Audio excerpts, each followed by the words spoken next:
Hello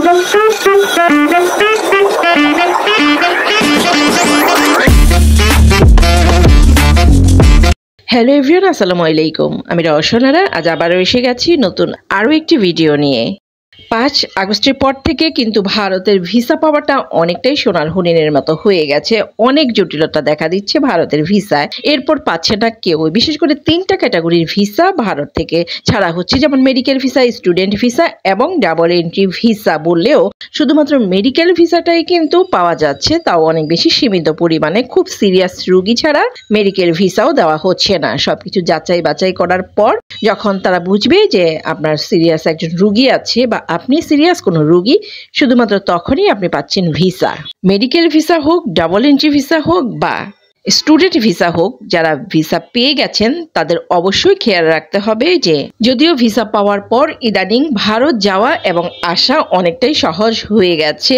যখন খুশি মন চাইলে ঘুরতে যাচ্ছেন, শপিং বা ডাক্তার দেখাতে যাচ্ছেন ভারতে। সবকিছু সহজ হওয়া সত্ত্বেও বেনাপোল স্থলবন্দর যেটা, সেখান দিয়ে যাওয়ার সময় কিছু কিছু খুঁটিনাটি বিষয় না জানার কারণে কিছু হেনস্থা পোহাতে হয়। ভারতে যাবার আগে যেসব বিষয় খেয়াল রাখা অবশ্যই জরুরি, তার মধ্যে নাম্বার 1 হচ্ছে আপনার পাসপোর্টে যদি ডলার এন্ডোর্স করা থাকে তাহলে অবশ্যই ডলার সাথে রাখবেন, নইলে অযথা আপনার কাছ থেকে টাকা খাবে ভারতীয় ইমিগ্রেশন থেকে। আর সাথে যদি ইন্ডিয়ান রুপি থাকে কখনোই তা স্বীকার করবেন না। দরকার হলে লাগেজে লুকিয়ে রাখবেন, কেননা পার্স, মানিব্যাগ নিজেই হাতে টাকা বের করে নেয়ার মতো ঘটনা কিন্তু ইতিমধ্যেই ঘটেছে। যদিও আইন অনুযায়ী 10,000 রুপি রাখতে পারবেন, বাট কে কার কথা শুনে। ফ্লাইটে গেলে অবশ্য এটার ভিন্ন কথা। প্লেনে যদি আপনি জার্নি করেন সেই ক্ষেত্রে কিন্তু এই ঝামেলায় পড়তে হয় না। এরপর হচ্ছে আপনি একদম নতুন সব কাপড় নিয়ে যাবেন না, কেননা নতুন কাপড় নিয়ে গেলেও কিন্তু ঝামেলা করা হচ্ছে, আর ট্যাগ থাকলে তো আরো বেশি ঝামেলা।